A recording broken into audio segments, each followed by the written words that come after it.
Hello मेरे प्यारे दोस्तों, कैसे हैं आप लोग।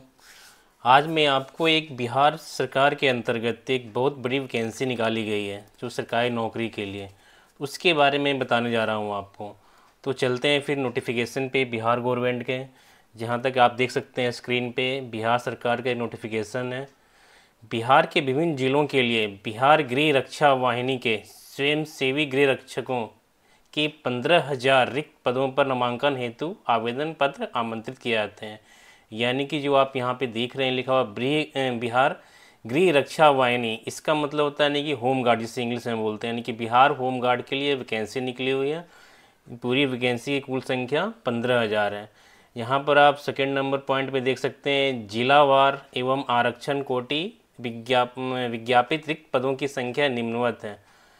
यानी कि टोटल जितने सारे ज़िले हैं हमारे बिहार के अंतर्गत, वो सब ज़िलों में कुछ न कुछ वैकेंसी निकाली गई है। सब जगह वहाँ पे रिक्तियाँ कितनी क्या है इसके बारे में दिया गया है। यहाँ आप देख सकते हैं ज़िला का नाम एक कॉलम में दिया हुआ है, आरक्षण कितने, आरक्षण कोटिवार रिक्तियाँ कितनी हैं, कुल पद कितने हैं, ये सब आप देख सकते हैं। जैसे आप यहाँ देखते हैं पटना हुआ, पटना में आप रिक्तियाँ कितनी हैं ये आप देख लें। पूरे नालंदा ज़िला में, रोहतास में, भोजपुर, बक्सर, कैमूर, भभुआ, गया में, इसके बाद आप जहानाबाद, औरंगाबाद, नवादा में, इसके बाद आप देख सकते हैं छपरा में भी वैकेंसी हैं, सिवान में, गोपालगंज, मुजफ्फरपुर। और यहाँ पे नीचे एक लिखा गया स्टार के द्वारा कि महिलाओं के लिए 36 आरक्षित रिक्तियों की संख्या कुल रिक्तियों के अंतर्गत है। यानी कि महिलाओं के लिए जो आरक्षण के अकॉर्डिंग जो भी होगा उनका रिक्तियाँ, वो कुल रिक्तियों के अंतर्गत, यानी कि जैसे मुजफ्फरपुर में टोटल जितनी भी रिक्तियाँ हैं उसमें महिलाओं का जो आरक्षण के अंतर्गत जो आएंगे उसमें इंक्लूड होगा, वो अलग से नहीं होगा।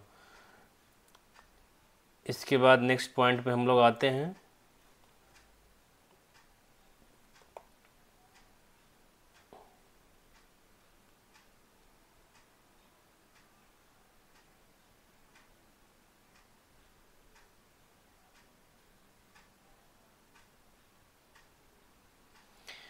एक चीज़ लास्ट में आपको देखने को मिला है कि यहाँ महिलाओं के लिए 36 आरक्षित रिक्तियों की संख्या कुल रिक्तियों के अंतर्गत है, ये तो हमने पहले ही बताया था। और यहाँ नोट में लिखा हुआ अरवल जिला एवं पुलिस जिला नौगछिया तथा बगहा में रिक्ति सुननी, यानी कि टोटल जितने भी हमारे ज़िला हैं बिहार के अंतर्गत, उसमें आपको एक अरवल ज़िला हो गया एवं पुलिस जिला नौगछिया तथा बगहा, यहाँ पे रिक्तियाँ नहीं हैं, यानी कि यहाँ पे कोई वैकेंसी नहीं है।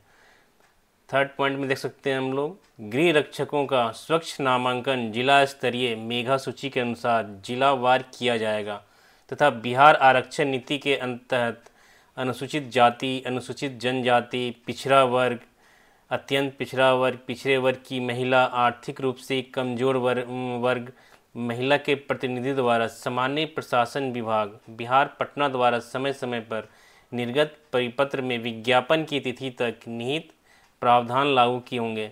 इस क्रम में स्वतंत्रता सेनानियों के पोता पोती, नाता नाती नातनी नतनी को सामान्य प्रशासन विभाग बिहार पटना द्वारा निर्गत परिपत्र के आलोक में आरक्षण अवमान्य होगा। यानी जो भी जिस कैटेगरी में भी आते हैं, अगर उनको आरक्षण का लाभ चाहिए तो उनको उनके साथ अपना जो भी सामान्य प्रशासन विभाग द्वारा उनको आरक्षण के अंतर्गत जो भी सुविधाएं प्राप्त हैं उनको वो मिलेगा यहाँ पर। अब नेक्स्ट पॉइंट पे चलते हैं हम लोग। यहाँ देखते हैं स्वच्छ नामांकन हेतु अर्हताएँ क्या क्या हैं। सबसे पहले तो आपको अभ्यर्थी को बिहार के स्थायी निवासी होंगे, यानी जो भी कैंडिडेट इस फॉर्म को फिलअप करेंगे वो बिहार का परमानेंट यानी स्थायी निवासी कंपलसरी होना। सेकेंड नंबर में उम्र, उनका एज कितना होना चाहिए। दिनांक 1/1/2025 तक, यानी कि 1 जनवरी 2025 तक सभी वर्गों के पुरुष, सभी वर्गों के, एक मेन पॉइंट पे ध्यान देने वाली बातें यहाँ पे सभी वर्ग हैं। सभी वर्गों का यहाँ मतलब हो गया जो general, SC ST OBC EBC जितने भी सारे कैटेगरी हैं, जिस भी आरक्षण के अंतर्गत आते हैं लोग, यानी सभी वर्गों के लिए पुरुष या महिला या थर्ड जेंडर कोई भी अभ्यर्थी क्यों ना, उनके लिए न्यूनतम उम्र 19 वर्ष से अधिकतम उम्र 40 वर्ष होनी चाहिए। यानी कि अगर कोई भी 19 साल से लेकर के 40 साल के बीच में है तो इस फॉर्म को फिलअप कर सकते हैं। शैक्षणिक योग्यता क्या है? दिनांक 1/1/2025 तक यानी कि 1 जनवरी 2025 तक अभ्यर्थी को उच्च माध्यमिक, इंटरमीडिएट या इंटर अथवा राज्य सरकार द्वारा मान्यता प्राप्त समकक्ष परीक्षा उत्तीर्ण होनी चाहिए।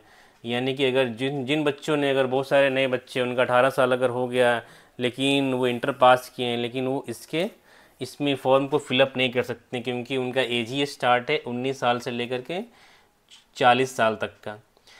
फिर हम लोग चलते हैं, इसमें देखते हैं शारीरिक योग्यता के बारे में। अभ्यर्थी को शारीरिक रूप से कठिन मैदानी कार्य के लिए सक्षम होना चाहिए। नेक्स्ट पॉइंट पे हम लोग चलते हैं, शारीरिक मापदंड। यानी कि इसमें अगर जो पार्टिसिपेट करेंगे, जो भी एग्ज़ाम देंगे, उसके लिए कुछ शारीरिक मापदंड रखे गए हैं। जैसे ऊंचाई देख लेते हैं हम लोग। ऊंचाई में क्या है? सभी वर्गों के पुरुष अभ्यर्थी, ब्रैकेट में लिखा हुआ पूर्णिया एवं कोसी प्रमंडल के जिलों को छोड़कर, के लिए न्यूनतम ऊंचाई 5 फीट 4 इंच यानी 162.56 सेंटीमीटर होना चाहिए। यानी कि सभी वर्गों के पुरुष अभ्यर्थी, यानी कोई भी इसमें किसी के साथ भेदभाव नहीं रखा गया। इस पॉइंट का मतलब है कि यानी कि कोई भी जो SC ST किसी भी कैटेगरी क्यों ना हो, सबके लिए 5 फीट 4 इंच होना चाहिए, जिसे अगर हम लोग सेंटीमीटर में बोलें तो 162.56 सेंटीमीटर होना चाहिए। पूर्णिया एवं कोसी प्रमंडल के जिलों, यानी पूर्णिया एवं कोसी प्रमंडल के ज़िले के अंतर्गत जो पड़ते हैं, जैसे पूर्णिया हो गया, अररिया, किशनगंज, कटिहार, सहरसा, सुपौल एवं मधेपुरा जिला के पुरुष अभ्यर्थियों की न्यूनतम ऊंचाई 5 फीट 2 इंच होना चाहिए। बाकी जो इस पॉइंट में आप देख सकते हैं कि पूर्णिया हुआ, अररिया, किशनगंज, कटिहार, सहरसा, सुपौल एवं मधेपुरा जिला, यानी जो भी इन जिलों के रहने वाले हैं, उन पुरुष अभ्यर्थियों के लिए मिनिमम जो हाइट है 5 फीट 2 इंच होना चाहिए, यानी 157.5 सेंटीमीटर होना चाहिए। सभी वर्गों के महिला अभ्यर्थी के लिए न्यूनतम ऊंचाई 153 सेंटीमीटर यानी 153 सेंटीमीटर होना चाहिए। महिला अभ्यर्थियों के लिए सब कॉमन है, सबके लिए। सीना में देख लें हम लोग, सभी अभ्यर्थियों के पुरुष अभ्यर्थी पूर्णिया एवं कोसी प्रमंडल के जिलों के पुरुष अभ्यर्थियों को छोड़कर के लिए सीना बिना फुलाए 31 इंच यानी 31 इंच 79 सेंटीमीटर जिसे हम लोग बोलते हैं होनी चाहिए। पूर्णिया एवं कोसी प्रमंडल के जिलों पूर्णिया, अररिया, किशनगंज, कटिहार, सहरसा, सुपौल एवं मधेपुरा जिला के अब पुरुष अभ्यर्थियों के लिए बिना फुलाए सीना 30 इंच यानी कि 76 सेंटीमीटर होना चाहिए। सभी वर्गों की महिला अभ्यर्थियों के लिए सीना की मापी नहीं होगी, यानी कि अभ्यर्थियों के लिए अप्लीकेबल नहीं है। नेक्स्ट हम लोग चलते हैं चरित्र के ऊपर। चरित्र में इसमें दिए गए हैं कि अभ्यर्थियों का नैतिक चरित्र स्वच्छ होना चाहिए। नेक्स्ट है, गृह रक्षकों का स्वच्छ नामांकन इस शर्त के साथ किया जाएगा कि अभ्यर्थी कम से कम 3 वर्ष की सेवा गृह रक्षा वाहिनी बिहार को देने पर सहमत हैं। ठीक है, नेक्स्ट में चलते हैं हम लोग। इसमें ऑनलाइन प्रक्रिया कैसे होती है, इसकी ऑनलाइन आवेदन प्रक्रिया क्या है। सबसे पहला पॉइंट है, गृह रक्षकों के पद पर नामांकन हेतु ऑनलाइन आवेदन पत्र प्राप्त किया जाएगा। ये सबके सब ऑनलाइन प्रोसेस होगा आपका। ऑनलाइन आवेदन पत्र भरने के लिए वेबसाइट पे ध्यान देंगे आप लोग, www.onlinebhg.bihar.gov.in इस वेबसाइट पे जाना है आप लोग। इस पर दिनांक 27/3/2025 से दिनांक 16/4/2025 के मध्य रात्रि तक खुला रहेगा, यानी कि 16 अप्रैल 2025 के रात 12 बजे तक खुला रहेगा। ऑनलाइन एप्लीकेशन आप अप्लाई कर सकते हैं। ऑनलाइन आवेदन भरने से संबंधित जानकारी आपको यूजर मैनुअल साइट पे जाइएगा आप लोग, तो वहाँ पे आप लोगों को यूजर मैनुअल दिए गए हैं। वेबसाइट www.onlinebhg.bihar.gov.in पर उपलब्ध हैं। नेक्स्ट चलते हैं हम लोग। अभ्यर्थियों को परीक्षा शुल्क के रूप में निम्नवत दर से ऑनलाइन भुगतान करना होगा। कोटि में देख लेते हैं आवेदन राशि कितनी है। जैसे गैर आरक्षित का मतलब जो भी आरक्षण कैटेगरी में नहीं आते हैं, यानी कि सामान्य जाति के लोग, आर्थिक रूप से कमज़ोर हो गए, पिछड़ा वर्ग हो गया, अत्यंत पिछड़ा वर्ग, इन सभी लोगों के लिए एक ही राशि है, उनको 200 रुपये आवेदन की राशि भुगतान करने होंगे। नेक्स्ट चलते हैं अनुसूचित जाति अनुसूचित जनजाति महिलाएं। इसमें महिलाएं आ जाती हैं, सबके लिए 100 रुपये यानी ओनली 100 रुपीज़ इनका लगेगा। नेक्स्ट पॉइंट, गृह रक्षकों का चयन संबंधित जिला के जिला पदाधिकारी की अध्यक्षता में गठित जिला गृह रक्षक चयन समिति द्वारा किया जाएगा। इस चयन समिति का स्वरूप निम्नवत होगा, यानी कि जो गृह रक्षक होम गार्ड का जो सिलेक्शन होगा उनमें संबंधित जिस जिले के रहने वाले वहाँ जिला के जिला पदाधिकारी जो डीएम डिस्ट्रिक्ट मजिस्ट्रेट उनकी अध्यक्षता में गठित एक कमेटी गठित की गई है, जो जिला गृह रक्षक चयन समिति जो कहलाएगी उनके द्वारा किया जाएगा। इस चयन समिति का स्वरूप निम्नवत होगा, मतलब जिला पदाधिकारी अध्यक्ष होंगे, पुलिस अधीक्षक सदस्य होंगे, जिला समादेष्टा गृह रक्षा वाहिनी सदस्य सचिव होंगे, जिला कल्याण पदाधिकारी सदस्य होंगे।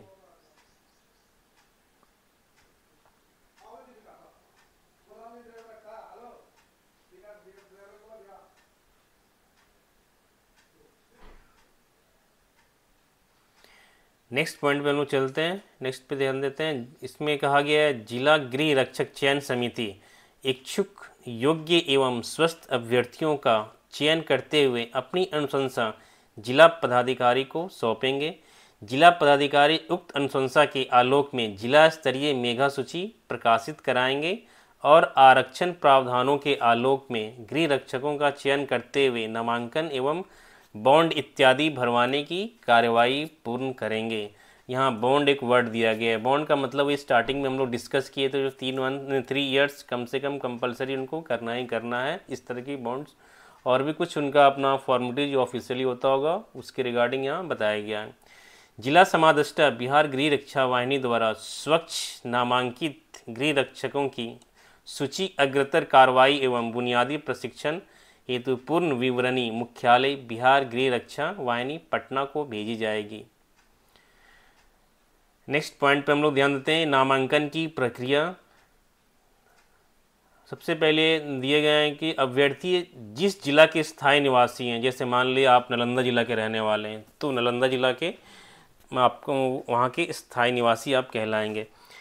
एकमात्र उसी जिला के लिए आवेदन पत्र भर सकते हैं। यदि कोई अभ्यर्थी एक से अधिक जिला से आवेदन पत्र भरते हैं तो ऐसी स्थिति में उनके सभी आवेदन रद्द कर दिए जाएंगे। यानी कि अगर आप नालंदा जिला के रहने वाले हैं, अगर आप पटना का ही भरते हैं, नालंदा के ही भरते हैं, तो आवेदन पत्र आपका रद्द कर दिया जाएगा। नेक्स्ट पॉइंट पे चलते हैं। अभ्यर्थियों को ऑनलाइन आवेदन पत्र में स्थायी निवास प्रमाण पत्र, ये बहुत ही ध्यान देने वाली चीज़ें हैं, बातें हैं।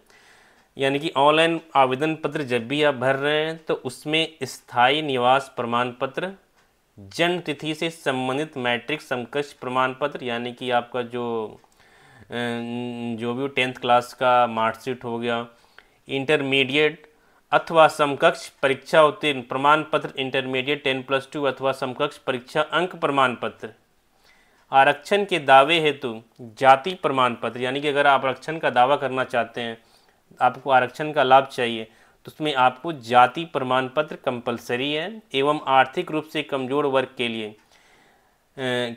प्रमाण पत्र की प्रति आवेदन के साथ संलग्न करना होगा। यानी कि आपको फॉर्म भरते समय आपको ये सारे डॉक्यूमेंट्स आपको जमा करने पड़ेंगे, देने होंगे ऑनलाइन, ताकि आपको आरक्षण का लाभ मिल सके। पिछड़ा वर्ग एवं अत्यंत पिछड़ा वर्ग का दावा करने वाले अभ्यर्थियों को क्रीमी लेयर रहित प्रमाण पत्र देना होगा, यानी कि NCL उनको बनाकर देना ही देना पड़ेगा। अगर वो पिछड़ा वर्ग या अत्यंत पिछड़ा वर्ग यानी कि EBC कैटेगरी से आते हैं या BC कैटेगरी से आते हैं तो उनको NCL बना के देना ही पड़ेगा। और आरक्षण कोटि की विवाहित महिलाओं के संदर्भ में पिता की जाति के अनुसार समर्पित जाति प्रमाण पत्र ही मान्य होंगे। तो ये सारी चीज़ें आप लोग ध्यान रखें, ये सब मैंने बताया आप लोगों को क्या डॉक्यूमेंट्स चाहिए। नेक्स्ट पॉइंट पे चलते हैं।